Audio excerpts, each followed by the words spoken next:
Καλώς έρθετε στο Martial Arts News. Από τη Θεσσαλονίκη αυτή τη φορά με τον κύριο Τορτίδη, το οποίο έχει ιδρύσει δικό του σύστημα αυτοάμυνας. Η χαρά μας μεγάλη να έχουμε κάποιους Έλληνες που να είναι μπροστά στον χώρο των πολεμικών τεχνών. Καλώς ήρθατε στο Martial Arts News. Συγχαρητήρια για αυτό που έχετε κάνει. Παράλληλα που δεν είναι τόσο πολύ γνωστό στην Ελλάδα, οφείλω να πω ότι εγώ δεν είχα ενημερωθεί σωστά. Είμαι λίγο πίσω σε αυτό το πράγμα. Δεν πειράζει, ενημερωθήκαμε σήμερα. Είναι πάρα πολύ ωραίο αυτό που έχετε κάνει. Ευχαριστώ πολύ. Να είστε καλά. Θα πούμε πώς ξεκινήσαμε, έστω λίγες, μια σταδιοδρομία και πώς φτάσαμε σε αυτό το επίτευγμα, να τα πούμε, να φτιάξουμε ένα δικό μας σύστημα. Ναι. Εμένα οι βάσεις μου είναι στα ιαπωνικά συστήματα, παραδοσιακά ιαπωνικά συστήματα πολεμικών τεχνών. Ξεκίνησα από μικρή ηλικία 4-5 ετών περίπου με Jiu-Jitsu. Τότε είχα εκπαιδευτεί τον πατέρα μου, ο οποίος ήταν μέλος μιας ομάδας στη στρατική σχολή Jiu-Jitsu και ήταν και πυγμάχος. Ταυτόχρονα ασχολήθηκα και με τον κλασικό αθλητισμό, οπότε αυτά τα δούλεψα παράλληλα και το 1993 περίπου συνέχισα με το Bujinkan Budo Taijutsu, το ninjutsu του Master Masaaki Hatsumi. Και στην πορεία υπήρχαν και κάποια άλλα ερεθίσματα, όπως για παράδειγμα παρακολούθησα την σχολή εκπαιδευτών του kickboxing της World Prof του κ. Θοκταρίδη. Για ένα διάστημα έκανα judo, για ένα μικρό χρονικό διάστημα έκανα aikido, hapkido. Οπότε όλα αυτά εδώ βοηθήσαν στη δημιουργία του DRCS. Τώρα το aikido είναι ένα κομμάτι σοβαρό. Κοιτάξτε, αυτό εδώ είναι κάτι το οποίο τον μπερδεύουν πάρα πολύ. Γιατί άλλο αυτοάμυνα, άλλο πολεμική τέχνη. Για μένα αυτοάμυνα είναι να μπορείς να μάθεις, να λάβεις κάποιες γνώσεις σε ένα μικρό χρονικό διάστημα. Εγώ είχα αυτό το πρόβλημα για παράδειγμα με τα παραδοσιακά συστήματα πολεμικών τεχνών. Γιατί η ύλη είναι τέτοια, η εκμάθηση είναι τέτοια, η οποία είναι μακροχρόνια. Εγώ χρειάζομαι κάτι γρήγορα. Γιατί για να πάω να μάθω αυτοάμυνα σημαίνει ότι είτε έχω κάποιο πρόβλημα, είτε έχω κάποιες φοβίες. Το οποίο τι σημαίνει ότι δεν μπορώ να περιμένω να πάρω τη μαύρη ζώνη για να πω ότι είμαι έτοιμος για να αντιμετωπίσω κάποιες καταστάσεις. Και μην ξεχνάτε ότι και το Jiu-Jitsu καλύπτει το Aikido ή το Hapkido. Σωστά. Εγώ θα πάω επειδή οι συνεντεύξεις τις δικές μου δεν τα γράφω ποτέ. Και είναι αφόρματες και πάντα λέμε τα πράγματα όπως είναι. Ναι. Όλα τα συστήματα αυτοάμυνας που έχουν δεχθεί στον κόσμο έχουν πάρει από κάποια αθλήματα. Ναι. Έτσι. Στην ουσία δεν υπάρχει κανένα σύστημα να είναι ατόφλο. Ναι. Όλοι έχουν πάρει από κάποια άλλα style κλπ. Εσείς πού είστε σε αυτό το κομμάτι? Λοιπόν, όσον αφορά την βασική κίνηση, την κινησιολογία, τη θέση σώματος, χρησιμοποιούμε πυγμαχία. Συγγνώμη διακόπτω, του λέω με την έννοια να μην βγει κάποιος αύριο να κατηγορεί το δικό σας σύστημα ότι είναι παρτό από κάπου αλλού. Όχι. Γι' αυτό ακριβώς κιόλας πιστεύω ότι θα το καλύψουμε αυτό. Τα χτυπήματα με τα χέρια είναι πυγμαχικά. Οι βασικές αρχές πυγμαχίας είναι, πιστεύω, καλύπτουν το κομμάτι της αυτοάμυνας. Ο τρόπος που θα χτυπήσουμε, πώς θα σηκωθεί το χέρι για να δώσει ένα direct ώστε όμως να καλύψει το σαγόνι για να προφυλασσόμαστε ταυτόχρονα. Το πώς θα τοποθετηθούν τα πόδια, το jump, το μπρος-πίσω, πώς θα κινηθούμε, όλα είναι βασικές αρχές πυγμαχίας. Στρεβλώσεις είναι Jiu-Jitsu με κάποιες διαφοροποιήσεις. Δηλαδή πάμε από την εμπειρία αφαιρώντας ή προσθέτοντας κάποια πράγματα τα οποία πιστεύω ότι στον δρόμο, να το πούμε, ή στο κομμάτι της αυτοάμυνας και του close combat δεν λειτουργούν, γιατί αλλιώς παλεύαν πριν από 100 και πάνω χρόνια, αλλιώς παλεύει ο άνθρωπος σήμερα. Βέβαια και με άλλες γνώσεις σήμερα. Ναι. Δηλαδή αυτό που θα βρούμε στον δρόμο δεν θα βρούμε το δρόμο. Οπότε μια στρέβλωση που κάποτε δούλευε, για εμένα τώρα δεν μπορεί να μην δουλέψει ή είναι επικίνδυνη. Ωραία, να κάνω μια αντίστοιχη ερώτηση. Ποιο είναι αυτό το κονίριο του δικού σας σύστημα? Γιατί εγώ να πάω να κάνω αυτό, να μην κάνω κάτι άλλο. Δηλαδή, τι θα λέγεται, σε μένα είναι που είμαι φρέσκος, σήμερα μαθαίνω το δικό σας σύστημα, είμαι γνώστης των πολεμικών τεχνών, γιατί να έρθω να εκπαιδευτώ στο δικό σας σύστημα. Ποιο είναι το παραπάνω που θα πάρω από τα άλλα συστήματα αυτοάμυνας που υπάρχουν στην παγκόσμια αγορά? Κοιτάξτε, το βασικό για να διαλέξει κάποιος ένα σύστημα για να ασχοληθεί, θα πρέπει να δείξει εμπιστοσύνη και σε αυτόν που το διδάσκει. Αυτό με το διδάσκει όμως για κάποιος που δεν το γνωρίζει. Δηλαδή, εγώ θα πήγαινα, ας πούμε, να κάνω Aikido. Θα πήγαινα να κάνω ένα Jiu-Jitsu που το ξέρουμε, που είναι πασίγνωστο. Θα έρθω σε μια ομοσπονδία που δέθηκε σήμερα και μπράβο σας που κάνετε κάτι καινούριο, αλλά εσείς πρέπει να μου πείθετε εμένα που είμαι γνώστης των πολεμικών τεχνών ότι ξέρετε κάτι, σε αυτό το σύστημα που ιδρύθηκε τώρα υπάρχει κάτι που δεν υπάρχει στο Krav Maga. Υπάρχει κάτι που δεν υπάρχει σε κάποια άλλα. Κοιτάξτε, για πολλά συστήματα εγώ δεν γνωρίζω την ύλη τους. Οπότε δεν μπορώ να εκφέρω γνώμη. Μπορώ να εκφέρω γνώμη μόνο σύμφωνα με αυτά τα οποία έχω εκπαιδευτεί. Όσον αφορά το Krav Maga, για παράδειγμα, δεν έχω ασχοληθεί με το Krav Maga, οπότε δεν μπορώ να εκφέρω γνώμη για ποιο λόγο κάποιος να μην πάει στο Krav Maga και να έρθει στο DRCS. Μπορώ να πω όμως όσον αφορά τη σχέση του DRCS με τα παραδοσιακά συστήματα πολεμικών τεχνών, ότι είναι ένα πιο γρήγορο πρόγραμμα εκπαίδευσης και αυτό στο οποίο βασιζόμαστε είναι στο να διδάξουμε στον εκπαιδευόμενο τους τρόπους επίθεσης. Αν μπορεί κάποιος να αναγνωρίσει τον τρόπο επίθεσης, μπορεί να αμυνθεί και πιο εύκολα. Δεν πηγαίνουμε δηλαδή με τη λογική όπως κάναμε στις πολεμικές τέχνες, καθόμαστε ένας απέναντι στον άλλον, πιάσε μου το χέρι να σου κάνω στρέφωση. Οι επιθέσεις είναι ρεαλιστικές, είναι σωστές και είναι αληθινές, όπως θα γίνονταν για παράδειγμα στο δρόμο. Δεν παίρνουμε στάσεις του jiu-jitsu ή του καράτε, να δώσουμε ένα χτύπημα και να περιμένουμε μία ώρα με τη γροθιά μας μπροστά στο πρόσωπο ώστε να αντιδράσει ο άλλος. Δηλαδή, αν ένας που μαθαίνει το δικό σας σύστημα έρχεται αντιμέτωπος με ένας που ξέρει, ας πούμε, jiu-jitsu μόνο ή aikido ή kickboxing, ποια είναι τα αποτελέσματα? Ένας προχωρημένος. Δεν υπάρχει σε αυτή την ερώτηση που μου κάνετε, δεν υπάρχει αληθινή απάντηση. Να σας το πω διαφορετικά. Με έναν τρόπο που με ρωτούσαν πολλοί μαθητές για διάφορα άλλα συστήματα. Μου λέγανε το kickbox είναι καλύτερο ή η πυγμαχία. Και τους έλεγα την εξής απάντηση. Αν ο ευθύμης kickboxer πάλευε σε ring με τον ευθύμη boxer, θα νικούσε ο ευθύμης kickboxer. Γιατί δεν είναι η τέχνη που είναι η καλύτερη, είναι αυτός που τη δουλεύει. Γι' αυτό κιόλας υπάρχουν διαφορές στη μαύρη ζώνη καράτε με μαύρη ζώνη καράτε. Πάντοτε κάποιος κερδίζει. Ο μαχητής είναι, ο εκπαιδευόμενος είναι που αναδεικνύει την τέχνη και όχι η τέχνη των εκπαιδευόμενων. Αυτό είναι και κάτι εδώ που είναι αλήθεια, αλλά και η τέχνη παίζει πάρα πολύ μεγάλο ρόλο. Ναι, δηλαδή, ένας πυγμάχος που ξεκινά από πυγμαχία, αν να πάει να κάνει kickboxing και να προχωρήσει στο kickboxing, θα έχει πολύ καλύτερα αποτελέσματα. Είχαμε παράδειγμα την Πάρη του Βασιλικού. Ναι. Έτσι, είχα τη τιμή να έχω μια συνέντευξη πρόσφατα μαζί του. Ένα από τα πράγματα που μου έχουν μείνει πραγματικά σε αυτόν τον άνθρωπο, ότι πήγε και πάλευε με ένα θηρίο του host, στον host, το οποίο ήταν το πρώτο του αγώνα και μπήκε ο host με φόρα μέσα και έγινε μία αποφύγη από την πυγμαχία που το ξέρει ο Πάρης και έφυγε το θηρίο αυτό, πήγε στη σκηνιά, πήγε να πέσει κάτω. Ναι. Από τη φόρα του. Ναι. Δηλαδή το θέμα του να ξέρεις ένα άλλο style δεν βοηθάει πάρα πολύ. Γι' αυτό ακριβώς κιόλας, για κάποιον ο οποίος θα παρακολουθήσει, για παράδειγμα, το πρόγραμμα εκπαιδευτών του DRCS, ζητάμε να έχει μια προϋπηρεσία σε πολεμικές τέχνες. Δεν παίρνουμε δηλαδή άτομα να εκπαιδεύσουμε για προπονητές, για εκπαιδευτές του συστήματος, τα οποία δεν έχουν σχέση. Όχι εκπαιδευτές. Δηλαδή, αν θέλω εγώ να γίνω μαθητής. Ναι, σας λέω τώρα με βάση αυτό εδώ. Με βάση αυτό, κάποιος ο οποίος έχει προϋπηρεσία. Μπορείτε να έρθετε, αλλά λογικό είναι ότι κάποιος ο οποίος έχει μια προϋπηρεσία σε κάποιο άθλημα ή σύστημα θα προχωρήσει και πιο γρήγορα. Εγώ επιμένω σε αυτές τις ερωτήσεις, ναι.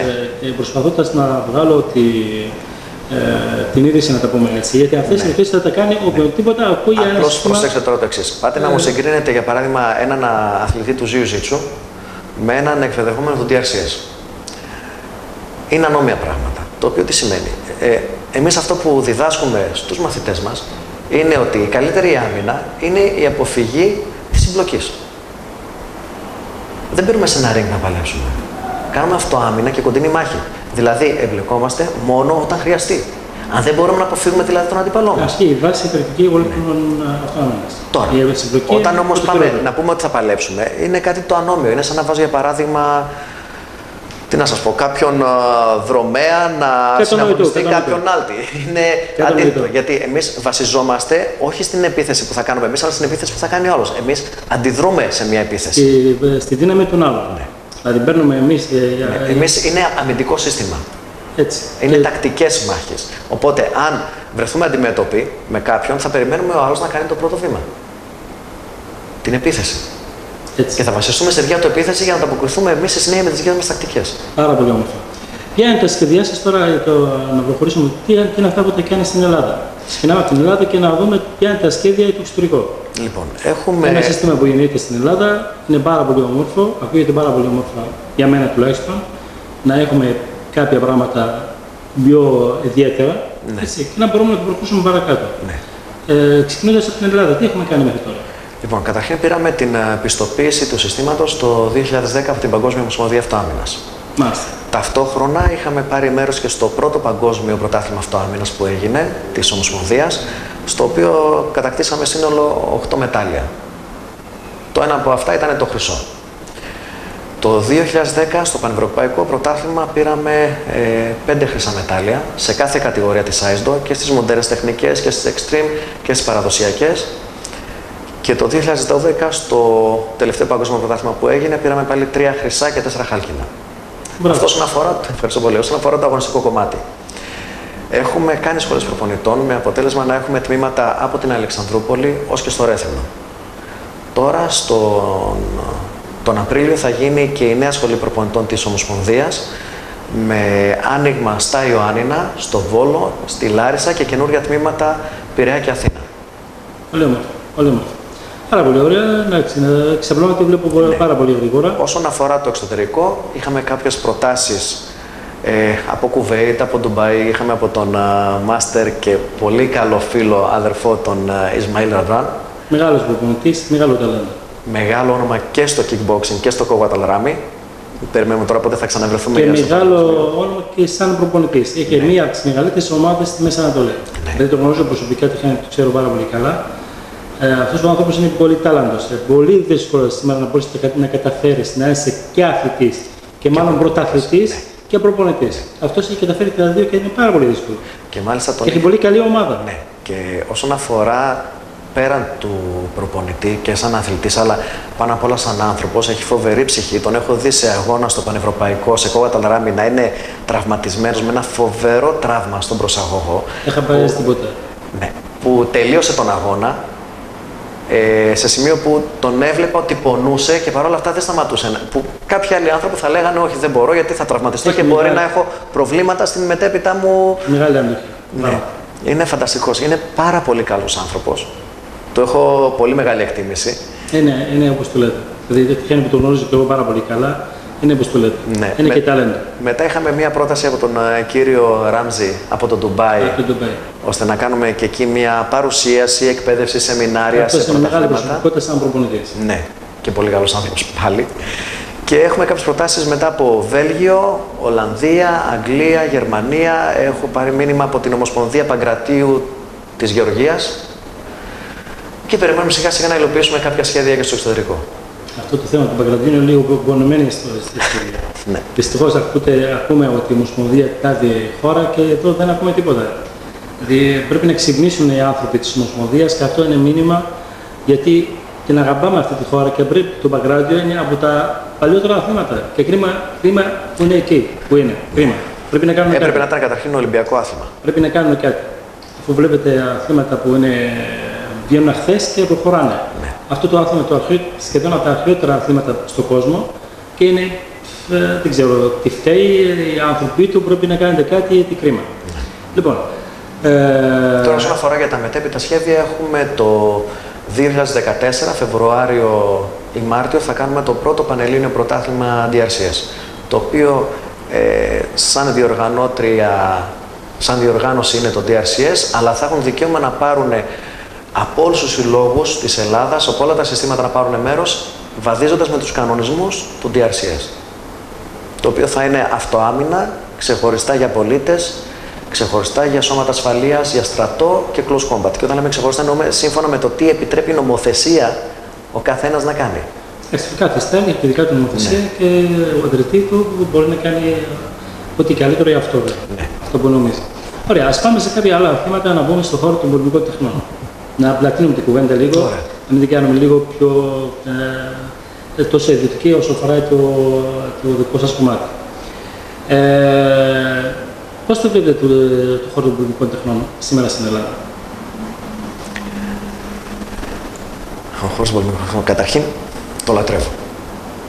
Δηλαδή είμαι από παιδί στις πολεμικές τέχνες, από όταν ξεκίνησαμε όλοι και είδαμε μια πρώτη ταινία με νίντζα ή με Bruce Lee σε βίντεο. Αυτό είναι το όνειρο όλων. Ειδικά εκείνη η εποχή ήταν που ήταν η μεγάλη άνθηση. Δηλαδή η δεκαετία του 80 ήταν η άνθηση των πολεμικών τεχνών, ήταν πολύ μεγάλο ερέθισμα οι ταινίες, οι οποίες τώρα πια δεν τις έχουμε. Ωραία, να κάνω λίγο πιο συγκεκριμένη την ερώτηση. Ναι. Το χώρο των πολεμικών τεχνών εννοείται για κάποιους σαν εσάς και σαν εμένα που τον αγαπάω πάρα πολύ, εννοείται αυτό το πράγμα, αλλά μιλάμε τώρα σήμερα. Οι πολεμικές τέχνες στην Ελλάδα βάζουν από κάπου, έχουμε κάποια προβλήματα στο χώρο αυτό. Έχουμε πολλά προβλήματα. Το οποίο αυτά τα προβλήματα ξεκινάνε από εμάς και πάνε, ή μπορεί να πούμε από ψηλά και πάνε σε εμάς ή από εμάς πάνε ψηλά. Είναι ανάμεικτα λίγο. Κοιτάξτε, η Ελλάδα πάντοτε έχει το πρόβλημα της δόξας. Ανοίγουμε ένα σουβλατζίδικο και το απέναντι, μετά απέναντι ανοίγουν 5. Ναι, ναι. Και πάντοτε όλοι θέλαν να ήταν οι μάστερ, οι πρώτοι, οι αρχηγοί του σουβλατζίδικου αυτό εδώ. Δηλαδή, παίρνω μια μαύρη ζώνη, γίνομαι προπονητής, ναι. Ανοίγω σχολή. Και μαζεύω πτυχία δεξιά και αριστερά και προσπαθώ να δείξω ότι εγώ είμαι ο καλύτερος και θέλω να είμαι εγώ αρχηγός και δεν θέλω να έχω κανένα. Ποιο είναι το φάρμακο αυτό? Ταπεινότητα. Ταπεινότητα. Μήπως πρέπει να πάρει κάποια νομοθεσία? Νομοθεσία δεν θα βοηθήσει σε τίποτα. Πιστεύω ότι. Μην ξεχνάτε ότι είμαστε μια χώρα η οποία έχουμε ένα θέμα με την πολιτική. Η νομοθεσία βγαίνει από τους πολιτικούς, οπότε εκεί στερούμε σε ένα άλλο κομμάτι. Ταπεινότητα είναι κάτι το οποίο πρέπει να μαθαίνετε στις σχολές πολεμικών τεχνών. Αν ξεκινήσουμε λιγάκι και δώσουμε βάσεις στην παράδοση και όχι τόσο στο άθλημα, εκεί μέσα υπάρχει και η ταπεινότητα. Όταν εμείς οι ίδιοι ξεκινάμε και παίρνουμε μαθητές και προσπαθούμε να τους προωθήσουμε περισσότερο στον αθλητισμό και εξεχνώντας τις βάσεις της παράδοσης, της πειθαρχίας, της παλιάς εκπαίδευσης. Πάρτε για παράδειγμα πώς ήταν το καράτε κάποτε και πάρτε το πώς είναι τώρα. Είναι λίγες οι σχολές οι οποίες κρατάνε την παράδοση. Γιατί έχει μπει πάρα πολύ το αθλητικό κομμάτι μέσα. Έχει μπει το εμπορικό κομμάτι μέσα. Ναι, το αθλητικό είναι το εμπορικό. Έτσι. Το αθλητικό παραμένει, το εμπορικό έχει χαλάσει το αθλητικό. Ωραία. Ας μιλήσουμε κάποια ονόματα. Να αναφέρουμε κάποια ονόματα του χώρου. Ναι. Να μου πείτε ένα σχόλιο με 2 λέξεις, 3, όσο μπορούμε, και όσο να μπορούμε να προλάβουμε τον χρόνο. Να ξεκινήσουμε με μια ερώτηση. Ποιο είναι το όνομα που σας εκπροσωπεί σε αυτό το χώρο? Στην Ελλάδα. Πάρει το Βασιλικό, είχα την τιμή να τον μιλήσω μαζί του μόνο μια φορά. Δεν είχα την τιμή να τον γνωρίσω τόσο καλά. Αλλά ξέροντας τον από τον χώρο του ΚΙΚ, σαν αθλητή, αλλά και σαν προπονητή στη συνέχεια, τα άτομα που έχει βγάλει, αυτούς που έχει προπονήσει, βλέποντας τα αποτελέσματα, μπορώ να πω ότι τρέφω πολύ μεγάλο σεβασμό για τον ίδιο. Μετά, σαν αθλητή, ξεχωρίζουμε όλοι φυσικά τον Μιχάλη τον Ζαμπίδη και σαν άτομο, πολύ καλό παιδί. Μετά στο ΚΙΚ μπορώ να συνεχίσω με τον Λευτέρη τον Χαχαμίδη. Το Λευτέρη τον Χαχαμίδη είχα τύχει να ήμουν στη γωνία του στο Λίβανο σε ένα παγκόσμιο πρωτάθλημα το οποίο φέραμε τη ζώνη. Ναι. Είναι πολύ καλός αθλητής, έχει μια πτώση, αλλά πιστεύω ότι θα ξανανεβεί. Έχει πάει στην Αυστραλία προπόνηση, πιστεύω ότι θα γυρίσει πανηγυρικά. Νομίζω ότι γύρισε από Αυστραλία πριν από 2 μέρες.